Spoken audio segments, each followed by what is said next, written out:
gentlewoman from Pennsylvania is recognized. I now yield 3 minutes to Representative Dean Phillips of Minnesota, also a member of the House Foreign Affairs Committee. The gentleman is recognized for 3 minutes. Thank you. Ilhan Omar and I are products of remarkably different life experiences. Hers began by fleeing civil war in Somalia before immigrating to the United States after 4 years in a Kenyan refugee camp, an experience that few, if any of us in this room could possibly imagine. My family came to America a century before hers, seeking the same safety, security, and opportunity as they fled Russian pogroms targeting Jewish people in Eastern Europe.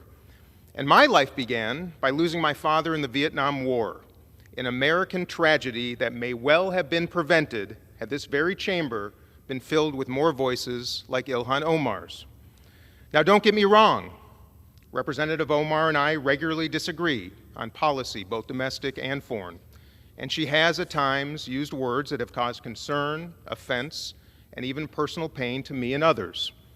She and I have spoken face to face on those occasions, and she has apologized, and she continues to learn from those missteps. Furthermore, she has never posted a video depicting herself decapitating and killing fellow members of Congress. She doesn't question whether a plane really smashed into the Pentagon on 9/11. She does not wonder if school shootings in America are staged. She has not propagated the absurd notion that space lasers financed by the Rothschild family are the cause of wildfires in California. She has never equated vaccine mandates with Adolf Hitler. And she has never, ever expressed support for executing leaders of the United States Congress. Now, being a conspiracy theorist alone is not grounds for removal from committees, I'll admit that. But depicting violence or supporting violence against fellow members of Congress is grounds for removal, be it a Democrat or a Republican. But no one has accused Representative Omar of depicting or supporting violence against anyone in this chamber.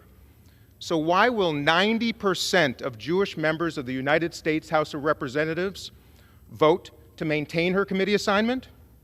Quite simply, because we believe in the human capacity to learn from mistakes, to make amends, and that atonement should be rewarded, not punished.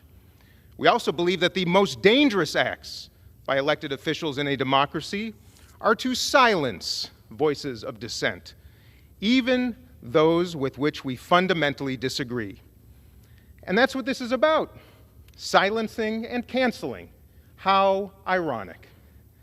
Furthermore, this is the very weaponization of anti-Semitism that I, as a Jewish person, find repulsive, I find dangerous, and above else, shameful. Yes, shameful. So to my friends across the aisle, if you really are sincere about defeating anti-Semitism in America, how about ask us? How about ask us what we need? And let me assure you, you might be surprised by the answer. I yield back. The gentleman yields back. The Reserve. gentleman